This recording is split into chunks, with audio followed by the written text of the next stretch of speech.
Hi friends, welcome back to my channel. Friends, ಇವತ್ತೊಂದು ನಾವೊಂದು budget ಮಾಡೋಣ. ಬಜೆಟ್ ಅಂದರೆ ಯಾವ ಥರ ಅಂತಂದರೆ, ನಾವು ಸಣ್ಣ ಸಣ್ಣ ಸೇವಿಂಗ್ಸ್ ಯಾವ ಥರ ಮಾಡೋದು ಮನೆಯಲ್ಲಿ ಅನ್ನೋದನ್ನು ಇವತ್ತೊಂದು ಸಣ್ಣ ಒಂದು ಲೀಸ್ಟ್ ಮಾಡೋಣ. ಏನೇನು ಬೇಕಾಗುತ್ತೆ ಅಥವಾ ಯಾವುದು ನಮಗೆ ಅನ್ನೆಸೆಸರಿ ಖರ್ಚನ್ನು ನಾವು ಮಾಡ್ತೀವಿ ಅದನ್ನು ಯಾವ ಥರ ಕಂಟ್ರೋಲ್ ಮಾಡೋದು ಅಂತ ನೋಡೋಣ.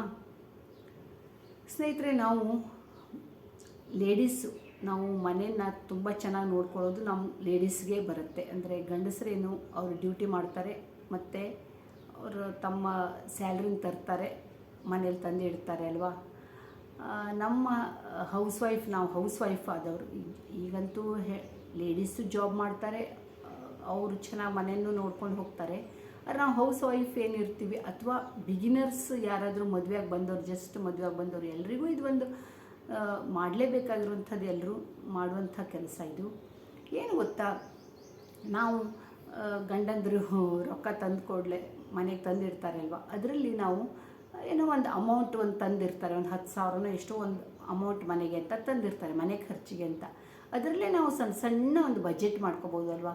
ಇಷ್ಟರಲ್ಲಿ ಇಷ್ಟು ನಾವು ಖರ್ಚು ಮಾಡಬೇಕು. 10,000 ತಂದಿದ್ದಾರೆ ಅಂದರೆ ಅದರಲ್ಲೇ ನಾವು ಸ್ವಲ್ಪ ಸ್ವಲ್ಪ ಸೇವಿಂಗ್ ಮಾಡಿ ಒಂದು ದೊಡ್ಡ ಅಮೌಂಟನ್ನಾಗಿ ನಾವು ಇಟ್ಕೋಬೋದು ಅಲ್ವ. ಈಗ ನೋಡಿ, ನಾವು ನಾನು ಹೇಳ್ತೀನಿ, ನಾವು ಫಸ್ಟು ಬಜೆಟ್ ಅಂದರೆ ಮನೆಗೆ ಎಷ್ಟು ಖರ್ಚು ಬೇಕು ಆಗತ್ತೆ ಖರ್ಚು ಅಂತ ನಾವು ಒಂದು ಲೀಸ್ಟ್ ಮಾಡ್ಕೋತೀವಿ ಅಲ್ವಾ.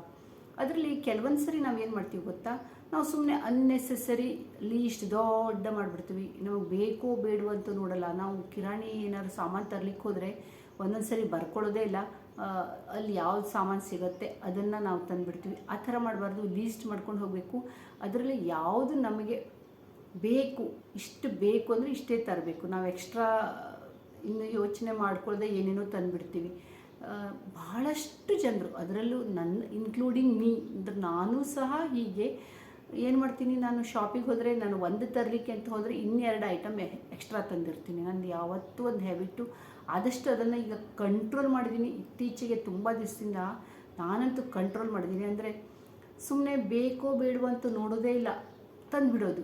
ಅದು ಆಮೇಲೆ ಮನೆಗೆ ತಂದಮೇಲೆ ಇದು ಬೇಕಾಗಿತ್ತಾ ನಮಗೆ, ಸುಮ್ಮನೆ ನಾನು ಯಾಕೆ ತಂದೆ, ಸುಮ್ಮನೆ ನಾನು ಯೋಚನೆ ಮಾಡದೆ ತಂದಲ್ಲ ಅಂತ ಆಮೇಲೆ ಮನಸ್ಸಲ್ಲಿ ಬೇಜಾರಾಗುತ್ತೆ. ಅದು ಯಾರ ಹತ್ರ ಹೇಳೋಕ್ಕೂ ಆಗಲ್ಲ, ಮನೆಯಲ್ಲಿ ನಾವು ಸುಮ್ಮನೆ ಇರೋಕ್ಕೂ ಆಗಲ್ಲ. ಆ ಥರ ಆಗುತ್ತೆ ಕೆಲವೊಂದು ಸರಿ. ಏನು ಗೊತ್ತಾ, ಏನಪ್ಪ ಅಂತಂದರೆ, ಈಗ ನಾವು ಬಟ್ಟೆನ ಖರೀದಿ ಮಾಡಲೇಬೇಕು ಅಂತಿದ್ದಾಗ ಖರೀದಿ ಮಾಡೋಣ. ಸುಮ್ಮನೆ ಆನ್ಲೈನ್ ಆರ್ಡ್ರ್ ಕೊಡ್ತೀವಿ, ಕ್ಯಾಶ್ ಆನ್ ಡೆಲಿವರಿನೋ ಅಥವಾ ಫೋನ್ಪೇನೋ ಏನಾದರೂ ಒಂದು ಇದೆ ಅಂತಾದರೆ, ಸುಮ್ಮನೆ ಅಲ್ಲಿ ಆಫರ್ ಕಾಣುತ್ತೆ ಚೆನ್ನಾಗಿರೋ ಬಟ್ಟೆಗಳು, ಅದು ನಮಗೆ ನೆಸೆಸಿಟಿ ಇದೆಯೋ ಇಲ್ಲವೋ ಅಂತಲೂ ನೋಡಲ್ಲ, ಸುಮ್ಮನೆ ನಾವು ತರಿಸ್ತೀವಿ. ಯಾವುದೇ ಒಂದು ಒಕೇಶನ್ ಬಂದಿರಲ್ಲ, ಏನೂ ಇಲ್ಲ, ಸುಮ್ಮನೆ ಅಲ್ಲಿ ಆಫರ್ ಕೊಟ್ಟಿದ್ದಾರ, ಚೆನ್ನಾಗಿ ಡಿಸ್ಕೌಂಟ್ ಇದೆ ಅಂತ ನಾವು ತರ್ತೀವಿ. ಬೇಕಾಗಿರೋ ವಸ್ತುವಿನ ಜೊತೆ ಬೇಡದೇ ಇರೋದನ್ನು ಹೊತ್ಕೊಂಡು ಬರ್ತೀವಿ ಅಲ್ವಾ. ಇದು ಬಹಳಷ್ಟು ಜನರ ಜೊತೆ ಆಗಬಹುದು, ನನ್ನ ಜೊತೆನೂ ಆಗ್ತಿತ್ತು. ಈಗ ಬಹಳಷ್ಟು ನಾನು ಒಂದು ಕಂಟ್ರೋಲ್ ಮಾಡಿದ್ದೀನಿ. ಏನು ಆಫರಲ್ಲಿದೆ, ಒಂದಕ್ಕೊಂದು ಫ್ರೀ ಇದೆ ಅಥವಾ ಒಂದರ ಜೊತೆ ಇನ್ನೊಂದು ಚೆನ್ನಾಗಿರೋದು ಕಡಿಮೆ ರೇಟಲ್ಲಿದೆ ಅಂದಾಗ, ಕಡಿಮೆ ರೇಟಲ್ಲಿ ಇದೆಯಲ್ಲ ಬಿಡು ಅಂತ, ಈಗ ಒಂದು ತರೋ ಬದಲು ಒಂದು ಡ್ರೆಸ್ ಏನು 500ಗೆ ಸಿಗುತ್ತೆ ಅಂತಂದರೆ, ನಿಮಗೆ 2 ಡ್ರೆಸ್ಸನ್ನು 800 ರೂಪಾಯಿಗೆ ಹಾಕಿದ್ದಾರೆ ಅಂತ ಅಂದ್ಕೊಳ್ಳೋಣ. 800 ರೂಪಾಯಿ ಅಂದರೆ ಈ 1,000 ಕೊಡೋ ಬದಲು 800 ರೂಪಾಯಿ ಬರುತ್ತಲ್ವ 2 ಡ್ರೆಸ್ಸು ಅಂತ ನಾವೇನು ಮಾಡ್ತೀವಿ, ಹೋಗಲಿ ಅಂತ ತಂದುಬಿಡ್ತೀವಿ. ಅದು ನಮ್ಗೆ ಬೇಕೋ ಬೇಡವೋ ಅಂತಲೂ ನೋಡಲ್ಲ. ಅದು ಆಫರಲ್ಲಿ ಇತ್ತು ಅಂತ ತರ್ತೀವಿ. ಆಮೇಲೆ ಭಾಳಷ್ಟಿದೆ, ಎಲ್ಲದನ್ನು ಡಿಸ್ಕೌಂಟ್ ಇತ್ತು, ಆಫರಲ್ಲಿತ್ತು, 1 to double ಹಿಂಗೆ 1ಕ್ಕೆ 2 ಇತ್ತು, ಇನ್ನೊಂದಿತ್ತು ಅಂತ ಅದು ನಾವು ಯೋಚನೆ ಮಾಡಲ್ಲ, ತರೋದು. ಅವಾಗೇನಾಗುತ್ತೆ ಗೊತ್ತಾ, ಸುಮ್ಮನೆ ಅದು ಒಂದು ಬೇಕಾಗಿರುತ್ತೆ, ನಾವು 2 ಯಾಕೆ ತೊಗೊಳ್ಳಿ, ಇದೊಂದು ನಮ್ಗೆ ಬೇಕಿತ್ತಾ ಅಂತ. ಆಮೇಲೆ ಇನ್ನೊಂದು, ಏನಾದರೂ ಒಂದು ವಸ್ತುವಿನ ತರೋ ಮೊದಲು ನಾವು ಇದು ನಮಗೆ ಬೇಕಾ ಬೇಡವಾ ಅಂತ ಒಂದು ಸ್ವಲ್ಪ 2-3 ಗಂಟೆ ಅಥವಾ ಒಂದು ಇಡೀ ದಿನ ಕೂತ್ಕೊಂಡು ಯೋಚನೆ ಮಾಡಬೇಕು. ತರಲೇಬೇಕಾ ಅಂತಂದರೆ ತೊಗೊಳ್ಬೇಕು, ಬೇಡ ಅಂದರೆ ಅದನ್ನು ಬಿಟ್ಟುಬಿಡಬೇಕು. ಅನ್ನೆಸೆಸರಿ ಸುಮ್ಮನೆ ಒಂದು ವಸ್ತುವಿನ ಮೇಲೆ ನಾವು ಏನೋ ಒಂದು ಇನ್ವೆಸ್ಟ್ಮೆಂಟ್ ಮಾಡ್ತೀವಿ ಅಂದರೆ ಅದು ನಮಗೆ ಎಷ್ಟು ನೆಸೆಸಿಟಿ ಇದೆ ಅಂತ ಯೋಚನೆ ಮಾಡಬೇಕು. ಆಮೇಲೆ ನಾವು ಕೆಲವೊಂದು ಸರಿ ಏನು ಮಾಡ್ತೀವಿ, ಹೊರಗಡೆ ವಾಕೇಬಲ್ ಡಿಸ್ಟೆನ್ಸ್ ಇರುತ್ತೆ. ಒಂದು ಶಾಪಿಗೆ ಹೋಗಬೇಕು ಅಂತಂದರೆ ಜಾಸ್ತಿ ದೂರ ಇಲ್ಲ, 5 ನಿಮಿಷದ ರೋಡು. ಒಂದು ಶಾಪಿಗೆ ಹೋಗಬೇಕು ಅಂದರೆ 5 ನಿಮಿಷ ಇದ್ದರೂ ಜನರು, ಭಾಳಷ್ಟು ಜನರು ಯಾರು ನಡ್ಕೊಂಡು ಹೋಗ್ತಾರೆ, ಹೋಗಲಿ ಅಂತ ನಾವು ಸ್ಕೂಟಿನೋ ಕಾರೋ ತೊಗೊಂಡು ಹೋಗೋದು ರೂಢಿ ಇರುತ್ತೆ ಭಾಳಷ್ಟು ಜನರು. ಆ ಥರ ಏನಾಗುತ್ತೆ ಅಂತಂದರೆ, ಸುಮ್ಮನೆ 5 ನಿಮಿಷ 10 ನಿಮಿಷಕ್ಕೆಲ್ಲ ನಡ್ಕೊಂಡು ಹೋದ್ರೆ ನಮ್ಮದೊಂದು ಹೆಲ್ತಿಗೂ ಒಂದು ಒಳ್ಳೆಯದು, ವಾಕಿಂಗ್ ಆಗುತ್ತೆ ನಮ್ಮದು. ಆಮೇಲೆ ಒಂದು ಸ್ವಲ್ಪ ಆದರೂ ಒಂದು ಪೆಟ್ರೋಲು ಡೀಸೆಲು ಸೇವಿಂಗ್ ಆಗುತ್ತೆ. ಇದು ಒಂದು ಒಳ್ಳೆಯದಲ್ವ. ನಡ್ಕೊಂಡು ಹೋಗೋದು ಸುಮ್ಮನೆ ಒಂದು ಶಾಪಿಂಗ್ ಮಾಡ್ಕೊಂಡು ಬರಲಿಕ್ಕೆ, ಏನೋ ಒಂದು ಸಾಮಾನು ತರಲಿಕ್ಕೆ ಅಂತ ಯಾಕೆ ಗಾಡಿ ತೊಗೊಂಡು ಹೋಗಬೇಕು? ಅಲ್ಲಿ ಪಾರ್ಕಿಂಗ್ ಪ್ರಾಬ್ಲಮ್ ಬೇರೆ ಕೆಲವೊಂದು ಸರಿ ಇರುತ್ತೆ. ಸಣ್ಣ ಸಣ್ಣ ವಸ್ತು ತರಲಿಕ್ಕೆಲ್ಲ ನಾವು ನಡ್ಕೊಂಡು ಹೋಗೋದು ಬೆಟರು. ಊಟನ ಆನ್ಲೈನಲ್ಲಿ ತರಿಸ್ತೀವಿ, ಇಲ್ಲ ಆನ್ಲೈನಲ್ಲಿ ತರಿಸಿಲ್ಲ ಅಂದ್ರೂ ಸಹ ನಾವು ಹೋಟೆಲಿಗೆ ಹೋಗಿ ಊಟ ಮಾಡ್ತೀವಿ.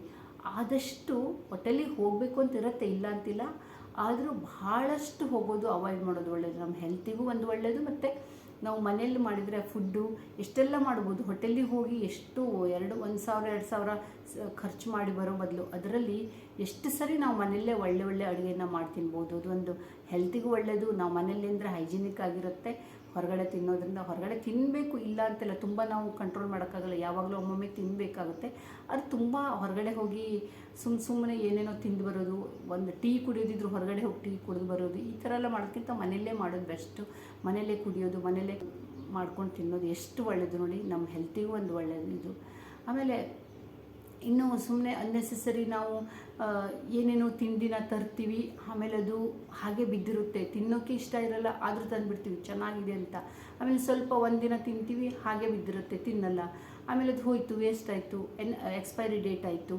ಕೆಲವೊಂದು ಸರಿ ಇನ್ನೂ ಅನ್ನೆಸೆಸರಿ ಸುಮ್ಮನೆ ಒಂದಕ್ಕೆ ಇನ್ನೊಂದು ಸಿಕ್ಕಿದೆ ಅಂತ, ಫ್ರೀ ಎಲ್ಲ ಸಿಕ್ಕಿದೆ ಅಂತ ನಾವು ಜಾಸ್ತಿ ತಂದುಬಿಡ್ತೀವಿ ಒಂದೊಂದು ಸಾಮಾನು. ಈಗ ಶಾಂಪು ಅಥವಾ ಕ್ರೀಮು ಅಥವಾ ಇನ್ಯಾವುದೋ ಒಂದು ವಸ್ತುಗಳು ಬೇಡದೆ, ಅಂದರೆ ಅದು ಎಕ್ಸ್ಪೈರಿ ಒಂದು ಡೇಟು ಅಂತ ಇರುತ್ತೆ ಯಾವುದೇ ಒಂದಕ್ಕಾದರೂ ಅಲ್ವಾ. ಒಂದು ಕ್ರೀಮು, ಇನ್ಯಾವುದನ್ನು ಯೂಸ್ ಮಾಡುವಂತೆ ಯಾವುದೇ ಒಂದು ಮನೆಯಲ್ಲಿ ತಿಂಡಿ ವಸ್ತುಗಳು ಸಹ ಹಾಗೆ ಯಾವುದೇ ಒಂದಾದರೂ ನಾವು ಜಾಸ್ತಿ ಸ್ವಲ್ಪ ಆಫರಲ್ಲಿ ಸಿಕ್ಕಿದೆ ಅಂತ ಜಾಸ್ತಿ ತಂದಿಡೋದು ಒಳ್ಳೆಯದಲ್ಲ. ಯಾಕೆಂತಂದರೆ ಅದು ಎಕ್ಸ್ಪೈರಿ ಡೇಟ್ ಆದ ಕೂಡಲೇ ನಾವು ತಿನ್ನೋಕ್ಕೆ ಬರೋಲ್ಲ, ಸುಮ್ಮನೆ ಹೋಯಿತು, ತಿನ್ನೋದು ಇಲ್ಲ. ಅಥವಾ ಕ್ರೀಮು ಇಂಥದ್ದು ಯೂಸು ಮಾಡಲ್ಲ, ಪರ್ಫ್ಯೂಮು, ಇವು ಯಾವುದೇ ಒಂದಾದರೂ ಬಂತು, ಎಕ್ಸ್ಪೈರಿ ಡೇಟನ್ನು ನೋಡಿಕೊಂಡು ಸುಮ್ಮನೆ ಅನ್ನೆಸೆಸರಿ ತರೋದಕ್ಕಿಂತ ಒಂದು ತಂದ್ಕೊಂಡು ಆಮೇಲೆ ಖಾಲಿ ಆದಮೇಲೆ ತರೋದು ಒಳ್ಳೆಯದು.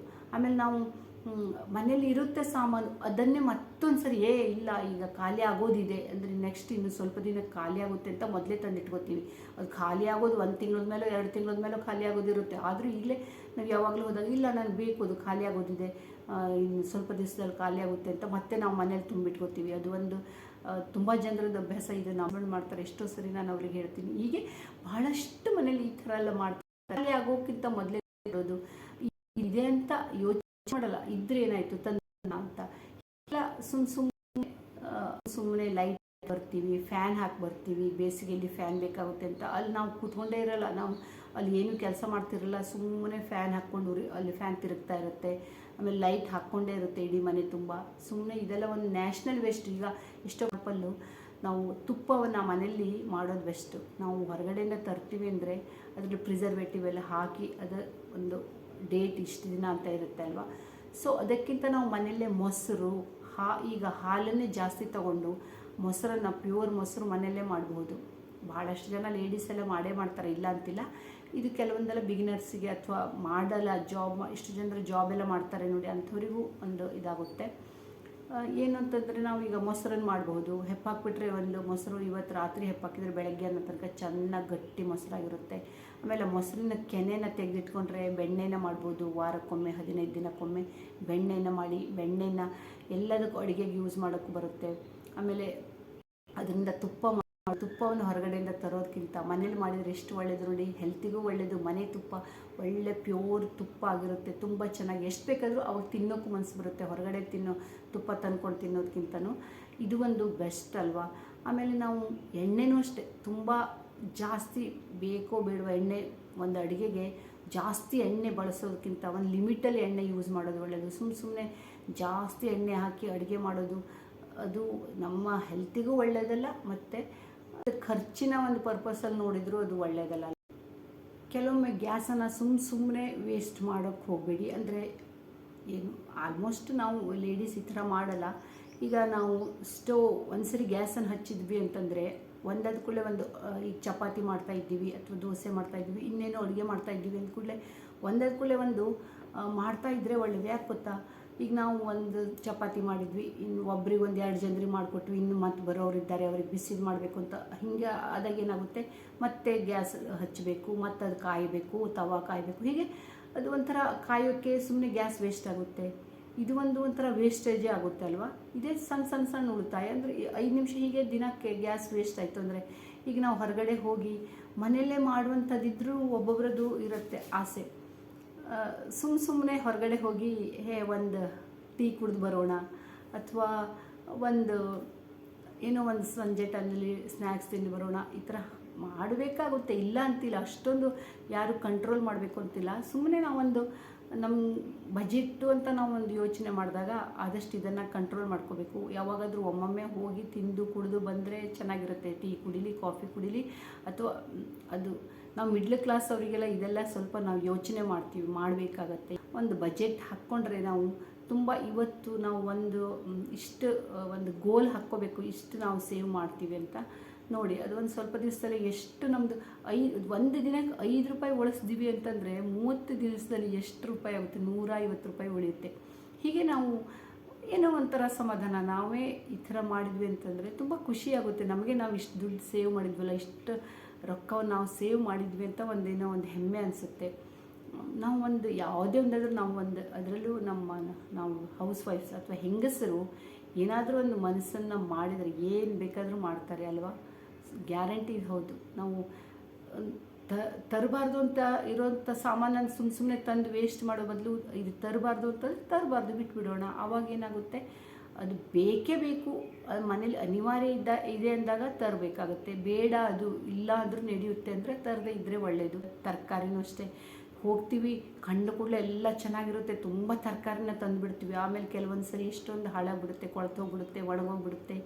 ಅದಕ್ಕಿಂತ ನಾವು ಎಷ್ಟು ಲಿಮಿಟಲ್ಲಿ ಬೇಕು, ಪ್ರತಿದಿನ ಹೋದರೂ ಬೇಜಾರಿಲ್ಲ, 2 ದಿನಕ್ಕೊಮ್ಮೆ ಹೋದರೂ ಬೇಜಾರಿಲ್ಲ. ಆದರೆ ನಾವು ಎಷ್ಟು ಬೇಕು ಅಷ್ಟೇ ತಂದರೆ ಅದರಲ್ಲಿ ರೊಕ್ಕನೂ ಸೇವ್ ಆಗುತ್ತೆ ಮತ್ತು ತರಕಾರಿನೂ ವೇಸ್ಟ್ ಆಗೋಲ್ಲ ಅಲ್ವಾ. ಇದು ಎಲ್ಲರೂ ನಾವು ಒಂದು ಅರ್ಥ ಮಾಡ್ಕೊಳ್ಳುವಂಥದ್ದು, ಒಂದೊಂದು ಸಣ್ಣ ಒಂದು ಉಪಯೋಗ ಆಗುವಂಥದ್ದು ವಿಚಾರ ಇದು. ನಾನು ಹೇಳೋಣ ಅಂತ ಅನ್ನಿಸ್ತು, ನಿಮ್ಗೆ ಹೇಗೆ ಅನ್ನಿಸ್ತು ಅಂತ ಹೇಳಿ.